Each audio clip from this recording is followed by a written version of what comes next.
Nothing's changed that way. Was really, really proud of our players, the effort, the mentality, the never quit mantra. What can I say? There's not very many teams in the country that can go on the road and play an opponent like that in that type of environment.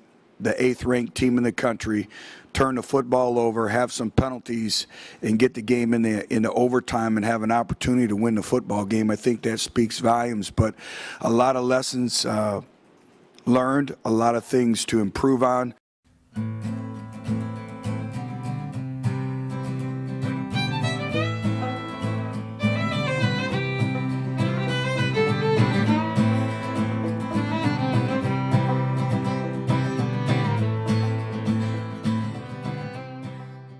Today is Tuesday, October the 11th, and you are dialed in to Talkin Vols episode 7. My name is Boogie Bentley, and on the horn here is Mr. Jason Phillips. What's going on, JP? What's going on, Boogie? Snake DA is on vacation, so we're going to find a way to fill 30 to 40 minutes of your good Tuesday right here on Talkin Vols on our own. We'll see what happens. Hit us up on Twitter at TalkinVols_pod, or you can go to Facebook.com/TalkinVols_pod. Shoot us your comments, questions each and every week. We'll mention them here on the show. But the Vols, after trailing by 21, everybody in Vol Nation thought we had them right where we wanted them. The Vols battle back, answering down 21 points. They come back, but go into double overtime, just run out of steam. Heartbreaking loss. But at the same time, this team is 5-1. They're in control of the East. All you got to do is just win, right? Just win, baby. Just win, baby. I don't like it, though. We got a tough game this week. It's Bama week. We don't give a damn about the whole state of Alabama. That's right. Huge game on Saturday. But let's just talk about that Texas A&M game. What are your overall thoughts coming out of that game? My overall thoughts coming out of the game is Tennessee beat themselves. 7 turnovers.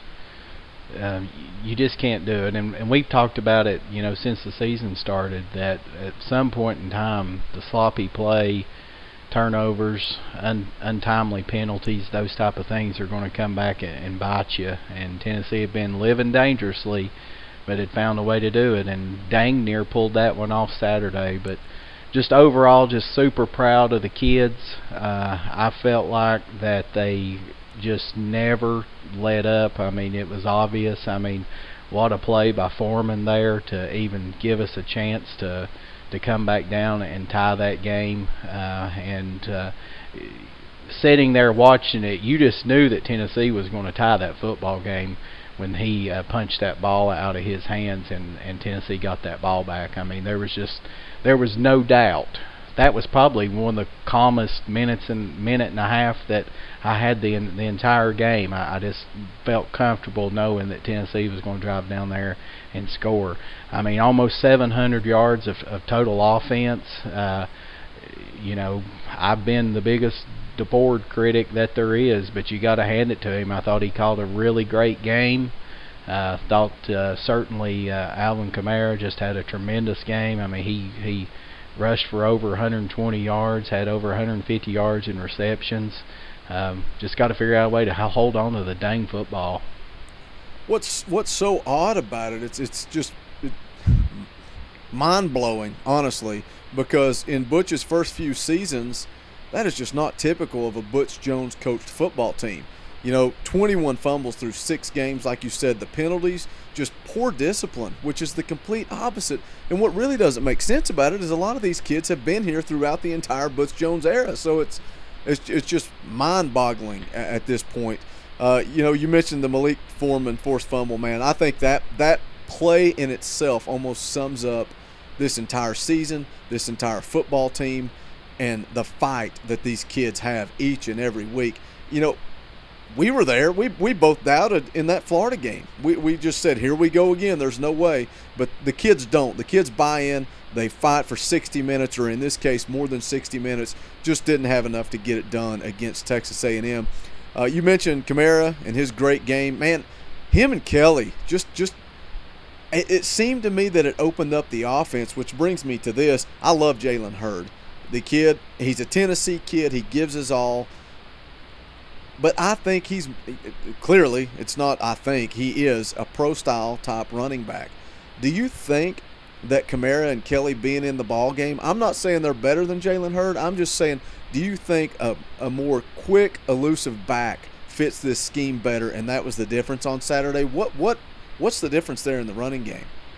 Well, I definitely think that Kamara and, we really hadn't seen Kelly much until Saturday, but I think Kamara definitely fits this offense a lot better than Hurd has, and I'm sure Jalen Hurd will even tell you himself that this is not the type of offense that he really needs to be in.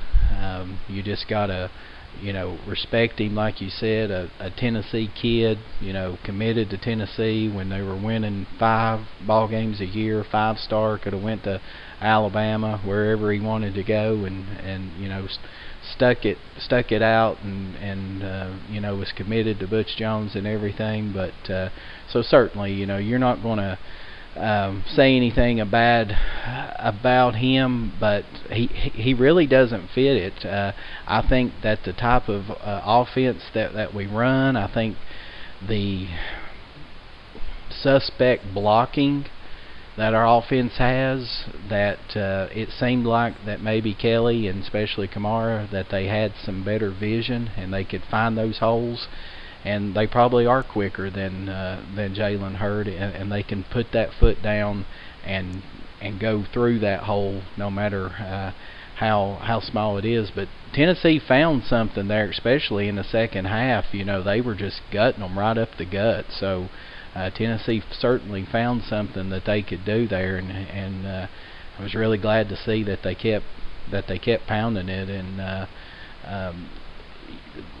going forward, we got to find a way to get Alvin Kamara more touches. I mean, we've been talking about that all year long, and even the coaches and everybody been saying we got to find a way to get this guy more than 5 or 6 touches a game, and I think that proved that Saturday for sure.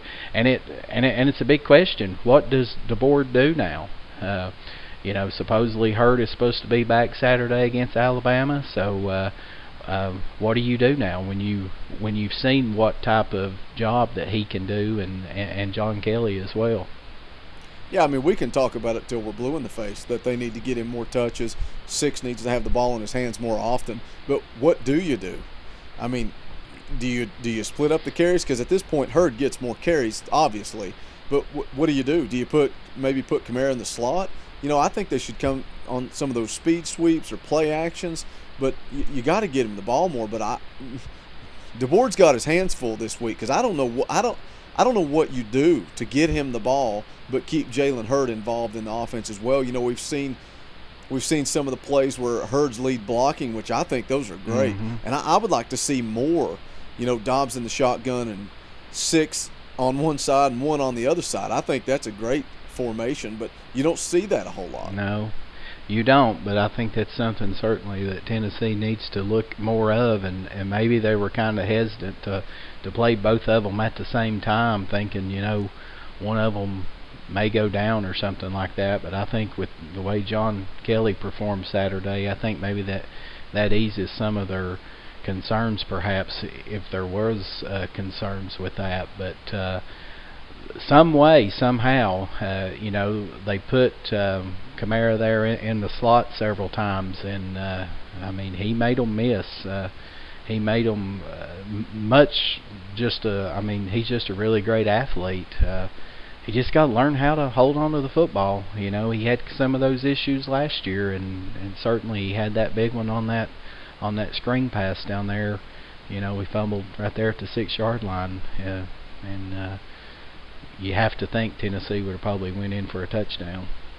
He made so many guys miss, made so many moves on that play just to get down there and have the ball ripped out at the end. It's just heartbreaking. And, if ifs and buts were candy and nuts, right? No, I mean, you take those turnovers away, and a lot of people said that after the Virginia Tech game, that that's the only reason Tennessee won is the turnovers. And that's why it's hard for me to sit here and say I think Tennessee's the better football team. I think overall they're a better football team than Texas A&M. I think looking at the defensive side of the ball, Derek Barnett, man, we talk about that kid every week, balled out. He is just, man, he's going to earn some money. He has earned some money this year. That kid's going to make a big paycheck in the NFL. But somebody we've ripped on all year long, and I think he deserves some praise, and that's Colton Jumper, because I think that kid, we can rip on him and harp on him, but he's playing well. He's they like to say next man up. He's stepped in and done a good job. I listened to Swain today, and they were talking about the grading system. I forget what website it is, and Colton Jumper actually graded out higher than Derek Barnett did this week. I saw that, for his play. Is that not amazing? I mean, this kid deserves credit. He gives his all, and he may not be as athletic as some as the other kids out there, but he goes and he plays his butt off. Yeah, I have to say I'm very, very surprised at how he has performed. Really, since the second half of that Florida game, I thought he played really, really great in the second half, and yeah, he made some huge plays there Saturday again. So, but yeah, back on to Derek Barnett. I don't think people really understand and appreciate what he actually does in a football game.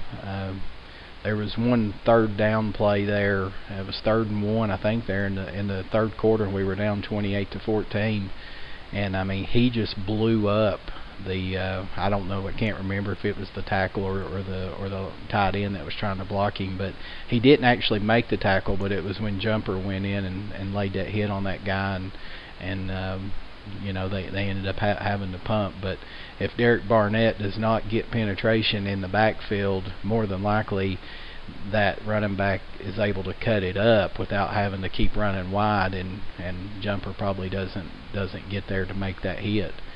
How about the play he made on the slot wide receiver? Yeah, in the first quarter. I don't know what happened in that situation.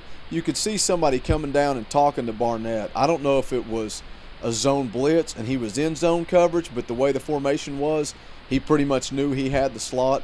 But man, the ball was underthrown, but my gosh, what a play for him to go stride for stride with a slot wide receiver and break that up. Probably needs to turn his head around, but Hey. I'd say Derek Barnett probably doesn't do a whole lot of pass coverage in practice, but it just showed what an athlete he is, man. Just a great play. Oh yeah, and I actually thought that you was talking about that running play. I think in the first quarter, they run away from him, and Texas A&M has a pretty good run. I think it was on their first or second series, and that guy goes around right in. He's just running down the sidelines, and Barnett just chases him and dives for him and is able to trip him up. The guy may have even scored if he hadn't have done that, but just you've heard that from day one when Derek Barnett stepped on campus. That's what I remember everybody talking about, is just the way that he was relentless, how he pursued to the football. I mean, I remember them talking about, when they would do the pursuit drills and stuff like that there was no loafing involved with him. I mean, everything he done pursuit like that, he goes at it 110 mile an hour. Just a phenomenal football player. We're going to miss him for sure, there's no doubt. Something else I wanted to talk about here before we get out of the Texas A&M game, but it was an odd feeling for me. I never want to lose. It's it's especially in that situation where it comes down to double overtime. Tennessee once again trailing, and they fight back, and it's rough on the old ticker for me because it's a stressful situation. But to me, they fight, and you come away after the loss and still have a lot of positives, and not just for this year. I think for me it was positives about the future. You got kids like John Kelly out there making plays, who's going to be coming back. You got kids like T-Bird out there making plays, man. I know this is the year. This is still the year. The goal is Atlanta. That's still the goal. But a lot of times looking at this football team, I was really concerned about next season. That's gone, man.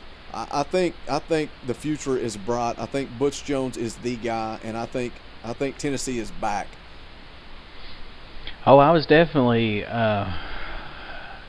encouraged by what we saw as far as some of these kids that's having to step in and play due to all of these injuries and everything. I mean, you just look at that defense and look at what we have lost in the form of Jalen Reeves-Maben, Cam Sutton, now the loss of Danny O'Brien, which is, we'll maybe hit on that later, but and Kirkland. It's just been amazing that these kids have been able to step in and really do that, as they say, that next man up mentality. And I think you have to give the coaches a lot of credit. I mean, I think it shows that we've got some good coaches down there, and I guess what I'm encouraged about is just the way that Butch runs the program. I mean, you can see by the way he acted after that Florida game, and especially after that Georgia game, I mean, how much that he truly cares.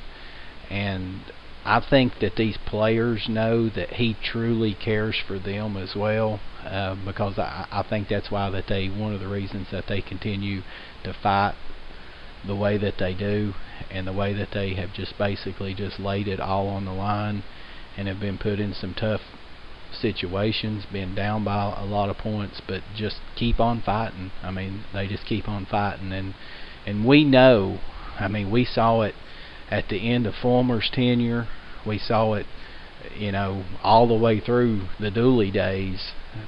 There was a lot of football at Tennessee that players just flat out quit. I mean, they just flat out quit. Well, Butch, he makes you want to run through a wall for him, and that's as a fan. What does he care about me as a fan? But man, that's the vibe I get. And you know, talk about emotion, the highs and the lows. You know, you can tell he like you said, he cares. The Florida game, man. How about the Georgia game? You know, when he's embracing Juwan Jennings at midfield after the game when they're interviewing him, and both of them have tears in their eyes, man. That's a guy that cares. Mm-hmm. It's not everybody's going to work and doing a job to get a paycheck, but to me it seems like it's more than a paycheck to Butch Jones. I think he truly cares about that university and those kids. But let's talk about a hot topic, because it's come up on the boards, it's come up on sports radio. You fight back down 21. You score. You're going to kick the extra point to tie the game.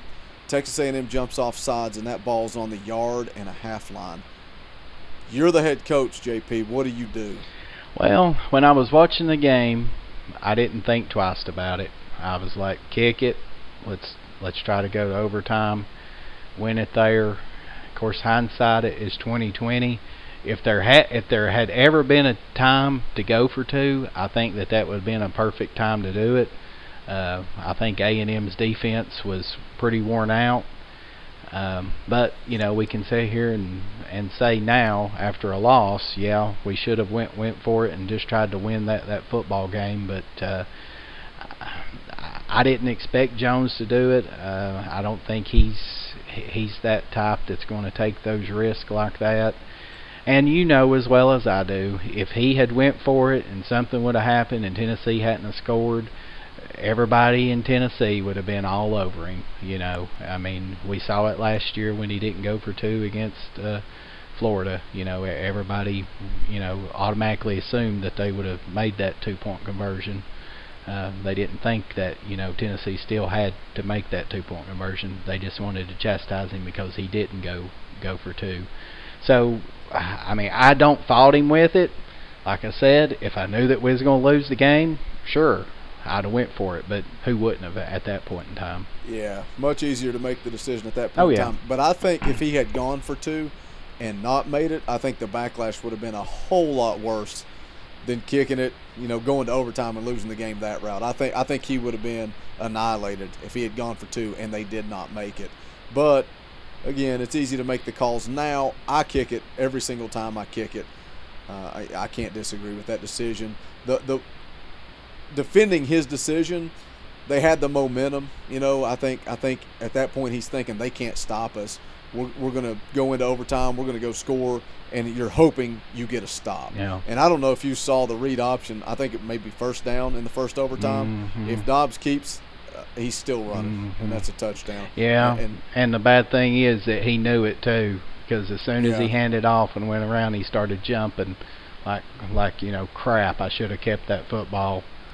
But that's no different than criticizing Butch for not going for two. It's easy to sit on the couch after it's over with and see that, but that's a split-second decision. It is, on that read option play. and that just goes back to making plays. And unfortunately, even though we had nearly 700 yards of total offense, because of the turnovers, we put those type of decisions, or under a microscope, when in the grand scheme of things, if Tennessee just values the football more, it don't matter. We're sitting here, we're sitting here 6-0 talking about, the biggest college football game in Tennessee in the last, probably since the 2001 SEC championship game, probably. Well, it's still a big one, and it's a big one because Florida still only has that one loss. And I didn't know when we were going to get into this, but we're going to go ahead and do it now. LSU and Florida, I know there are bigger things than football in the world. I know that. I'm the first to admit that. But at the same time, that LSU-Florida game should have been played sometime this weekend. Just a total Bush League move, cowardly move, if you ask me, by the University of Florida, and just very disappointed in the SEC and Sankey, or whatever his name is. I mean, just gutless. I mean, Florida knew what they were doing. That athletic director down there, Foley, he played that to a T in Florida's favor. I can't hope enough that this doesn't come back in some way, shape, or form and just bite them. I hope that coaches use it as a negative on the recruiting trail. I hope they go in the homes and say, why do you want to go play for the University of Florida when they're running from an opponent because they don't want to play them? I'm still not convinced that SEC and Foley and them is going to make them play that football game. I don't know what's going to come out of it. I mean, I think something will have to be done, whether they change the tiebreakers, or who goes. Supposedly they've got that meeting here either tomorrow, or I guess Wednesday, or maybe today, Tuesday, that all the athletic directors are supposed to meet anyway, and supposedly they have the power to make changes to that stuff even during the season. So who knows? First thing I have to say is I hate old Vern Lundquist and Danielson. I hate those guys. But I loved when they brought whatever his name is on, and they roasted him on the air. They let him know that game is going to be played. It has to be played, and I agree with that. I don't think it puts a huge black eye on the SEC if that game does not get played, and it can impact the East and the West. I mean, that's the reality of it. But as far as the East is concerned, I don't think it's going to matter, because I don't see Florida getting by Georgia and Arkansas both. I think Arkansas beats them, and maybe even Georgia beats them, honestly. I don't see them. I don't see it mattering when it comes down to it. Tennessee's got the huge test this weekend against Alabama. After that, every game is winnable. I'm not saying they can't lose, but they should win. They'll be favored in every game after this weekend against Alabama. But before we get into some Bama Hate Week talk, you've been off for a couple weeks. Hadn't had that recruiting information. So, JP, hit us with the recruiting roundup. What do you got for us this week? Recruiting. Brick by brick. Then it's recruiting. You're going to see a lot of individuals hovered around a fax machine. Again, it's all about relationships. The ability to come in and compete right away is true freshman. The recruiting process. The University of Tennessee, we are the state institution of Tennessee. Big official visit week for this Bama game. Tennessee's got a who's list basically of recruits that are coming in. Several official visitors. DJ Matthews, he's a 4-star wide receiver. He's actually committed to Florida State right now, but rumors is that he's actually looking around, and I'm not convinced that Jimbo Fisher is at Florida State next year. I think he's in line possibly for that LSU job. So supposedly he's actually showed some interest in Tennessee. So He's coming in. There's a Chris Henderson. He's a 4-star cornerback out of Miami. He's not committed to anybody right now. He's coming in. I'll mess this name up for sure. Sadiq Charles. He's a 4-star offensive guard. He's currently committed to LSU, but I'm sure that, like most teams, especially in the South, that they're in the ear of everybody that's committed to LSU right now, seeing if they can get in because of the uncertainty of their coaching staff down there. So he's coming in, and then you've got the Wade kid from Pennsylvania that was in for the Florida game, that 5-star cornerback. Of course, this is his second trip. He's on his official visit. Tennessee's got some serious momentum with him, but this is his official visit, so he's still going to end up going to Penn State on a visit and Pittsburgh on a visit. So it's going to be just, can Tennessee maintain that momentum after he leaves this weekend, to try to secure him, because he appears to be a difference maker. And then some of the unofficial visitors we got coming in, of course, is Trey Smith, the 5-star offensive lineman from down there in Memphis. Talked about him before. Tennessee certainly has the momentum with him, and a lot of people feel that Tennessee is in really, really great shape with him right now. There's another 5-star offensive lineman from Lexington, Kentucky, Jedrick Willis, who's coming in. Most believe, though, that that's going to come down to Alabama, is who supposedly his favorite is. Imagine that. They just continue to reload, it seems. And that Cam Akers, the other running back I'd mentioned earlier in one of the recruiting roundups, he's coming in on official visit. And then there's this Matthew Butler kid, a strong-side defensive end, not highly as rated. He's a 3-star. He's pretty high on Tennessee. Tennessee seems to be really high on him. He's had a real good start to his senior year of high school. I think he has 12 sacks through his first 6 games, so he's averaging 2 sacks a game, and performed pretty good in some of the summer camps as well. So maybe somebody to watch that may end up getting a bump. As far as committed players, just got to continue to talk about Ty Chandler down there in Nashville. The kid had another 300-yard game the other night with 4 touchdowns. If that kid does not end up being a 5-star by the time this season's over with, there's some serious issues with these recruiting rankings. Supposedly he had, I didn't get to see it, but supposedly there was a heck of a highlight film from Friday night's game. A lot of people were talking about some of the moves that he made in that game. And then a wide receiver, this Jordan Murphy kid from Hattiesburg, Mississippi, that committed to Tennessee just kind of out of the blue there 3 or 4 months ago, has really played well his senior year down there. He had 3 touchdowns and 203 yards receiving last Friday night. A lot of people question, whether or not he's fully committed to Tennessee, but all indications are that he is all in with Tennessee. So he seems to be a pretty nice prospect as well. All right, it's time. It's Bama week. What does this Tennessee football team have to do to compete with, in my opinion, it's the best college football program in the country. They have the best college football coach in the country.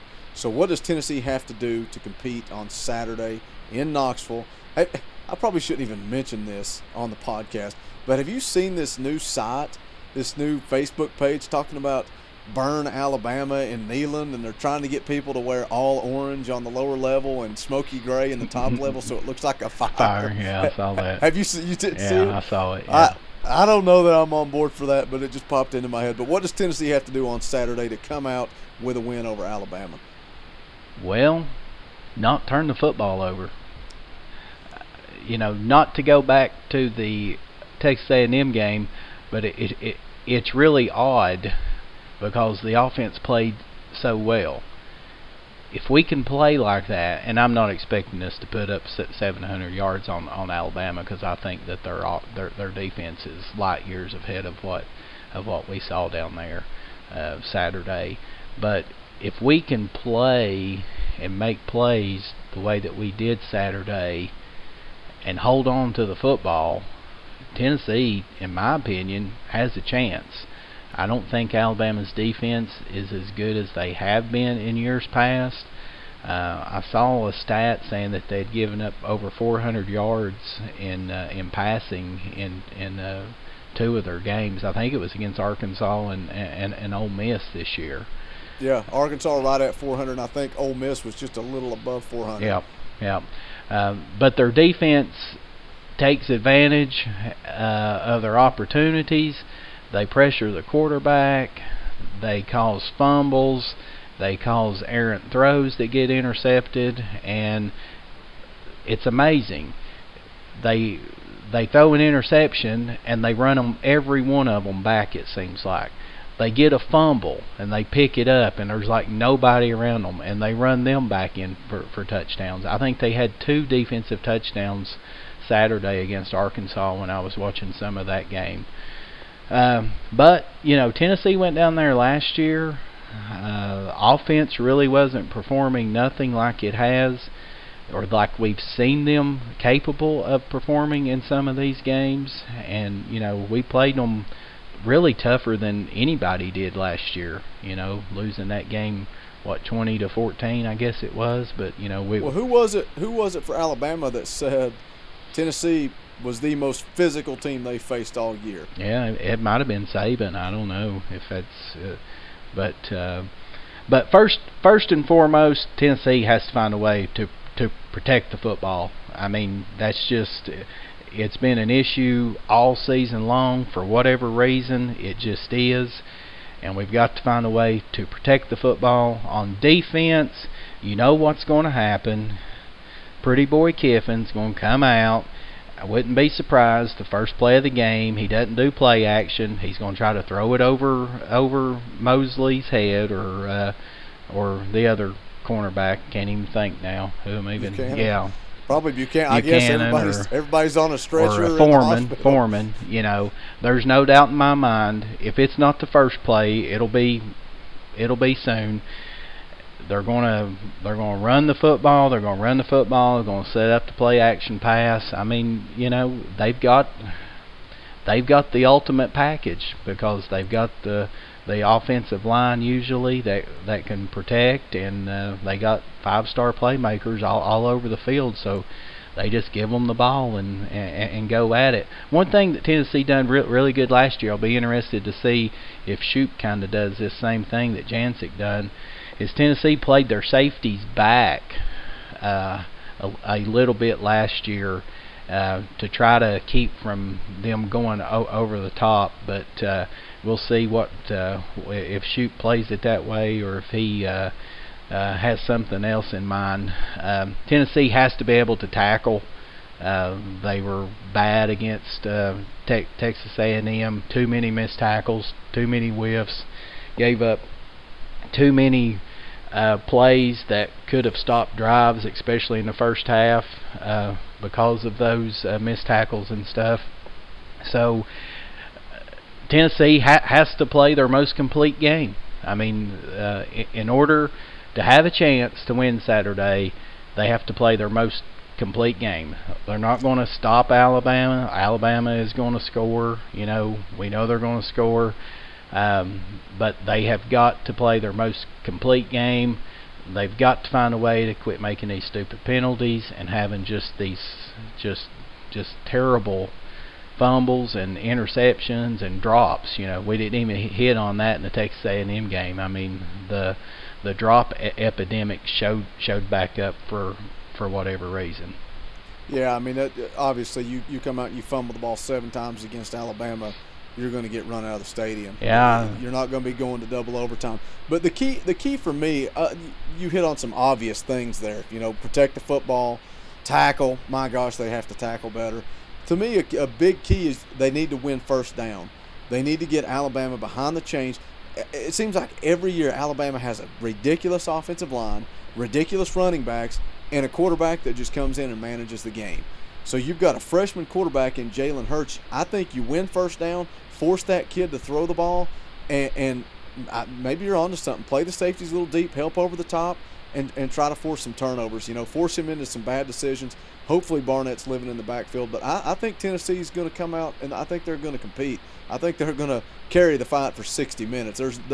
At this point in the season, Tennessee is going to compete. Oh, yeah. It may not be for 60 minutes, but they're going to carry the fight. Oh, yeah. I mean, I would be hugely disappointed from what I've seen in this team so far and what they've shown if they would come out and even if they get down, that they would kind of just fold. I don't expect that of them for sure.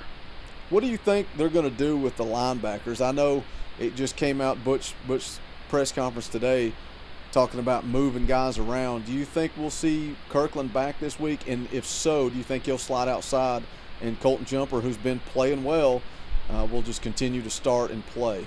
Yeah, I mean, I think that's the best case scenario. Now, whether Kirkland plays or not, I'm not real confident in that. I think they said that we'd probably know more if what he does Tuesday on the practice field. So maybe we'll find out there Wednesday what's going to happen to him. But I'm not convinced that he's going to play. And what do you do then? Because Cortez McDowell. Who knows what his status is going to be. It looks like he probably got a concussion, so and we know how those things can linger now, especially with so much that they look into those. So who knows if he's going to be available. So I mean, well, who's it Elliott Berry. Yeah, I mean, yeah. Elliott Berry was out there Saturday, so I mean, that's all that you've got. Well, the whole catchphrase "next man up," Butch and his marketing and Butchisms, but this team has lived up to that. It has been next man up, and let's step in and let's play. And they could very easily be 6-0 right now. And if you told me before the season that they would be 5-1 after losing to Texas A&M from fumbling the football 7 times and losing in double overtime, and you listed off the injuries, I wouldn't believe it. I wouldn't. Nobody would believe it. So I'm proud as heck of this football team. But let's go ahead. We're wrapping this thing up here. We got to jump into our predictions for this week. I got to scroll through here and find Snake's prediction because we're putting him on blast right off the bat. He's going first. 45-27 Alabama. Absolute disrespect for this Tennessee football team, in my opinion. What's the line on this game? Was it 9? Well, it started out that it was about, I think, 10, but now I'd seen it keeps on creeping up. I think it was up to about 13. So I don't know if Alabama, if they're seeing all the injuries or what it is, but that's fine to me. I mean, yes, Vegas is usually pretty consistent, but just because they're favoring Alabama by 13 points or whatever it ends up being, doesn't matter. You still got to play the football game. Yeah. I mean, maybe Alabama comes out and has seven turnovers Saturday. Well, that's Snake's pick. 45-27 Alabama. You want me to go next and save you for last? You want to fire up a big Lee Corso pick and put on a mascot head? It is Bama week, and that's your game. I know we should all hate Alabama as much as you do, but for some reason Georgia just irks me. So this is your game, so I'll let you go last. I think this Tennessee football team, I've never come out of a loss this confident. I was so confused Sunday. So it's just sitting here, I was rewatching the game, and I was like, man, why am I so confident knowing that they lost? But saw a lot of good things, saw some things they need to clean up. Hopefully they can clean up this turnover bug. I think DeBoer is going to hopefully find a way to get Kamara the ball more, involve Hurd in the offense. I think they can stretch the field. Again, Ole Miss and Arkansas both threw for over 400 yards on this defense. I think Tennessee can take some shots downfield. Got to catch the football. Malone has got to catch the football. Throw it up to Jennings. Let him make plays. I think Tennessee comes out on top here. I think they play fired up. I think they know what is on the line. A trip to Atlanta, let's just seal it up. Tennessee wins 28-27 in Knoxville. Yes, sir. I like that, Boogie. I like it. Well, this is the game, unfortunately, over the last, 8 or 9 years that I continue to look forward to. Tennessee, Alabama, third Saturday in October. Grew up a Tennessee fan. I know when we went to divisionals, East and West, a lot of people, obviously for valid reasons, said Florida, was the arch enemy, nemesis, whatever. But I'm pretty good, or I'm a big traditionalist, and this is the game. It goes back to Neyland and Bear and just all of that stuff. And, supposedly, former, narking on them and getting them on probation and all that kind of stuff. And I just don't like Alabama. I think their fans. That's all there is to it. I mean, yes. I mean, I'm not going to deny the success that Nick Saban has had. I actually think Nick Saban cares more about his championships than he does his players. That's just my personal opinion by some of the stuff that he's done down there. Don't think he even likes his coaches. Not for sure how the guy can be as successful as he is. Alabama, in my opinion, is the most rogue program that's ever been in college football. They have consistently cheated. They've claimed all these national championships that are complete bogus. If you don't believe me, just pull it up, look at it. I mean, they're claiming national championships when they didn't even win their own conference before, way before any of this stuff was ever out. But anyway, I'm going to get to the game. Enough of them. I can't stand Alabama. I just have a huge dislike for them, if you can't tell. Said it last week, Tennessee was going to come out and play their most complete game. As odd as it sounds, the offense played extremely well. Just have to hold on to the football. I think the football gods are back with us this week. Tennessee holds on to the football. We find a way to win 35-34. The goalpost will come down, and Butch Jones will be carried out on the players' shoulders. You're hearing it here on Talkin VAWLS. I just got chill bumps when you said they're going to carry Butch out on their shoulders. I can envision it, man, and I hope the goalposts come down. That's going to wrap it up for episode 7 of Talkin VAWLS. You heard it here first. Boogie and JP, the ultimate optimists. Tennessee's going to roll, and when they do, we may just fire Snake from Talkin VAWLS. But that's going to wrap this episode up. Hit us up on Twitter. Let us know your thoughts. Go down to the comments here on YouTube. Put your prediction. What do you think the score is going to be? If you want to send us your comments after the game, we'll mention them next week. At Twitter, it's at TalkinVAWLS_pod, or you can shoot us a message on Facebook, facebook.com/TalkinVAWLS_pod. JP, you got any parting words you want to lay on them before we head out of here? We don't give a damn about the whole state of Alabama. I second that, my friend. Carry the fight to the red team and keep it there for 60 minutes. For JP, I'm Boogie Bentley. Go Big Orange. Go,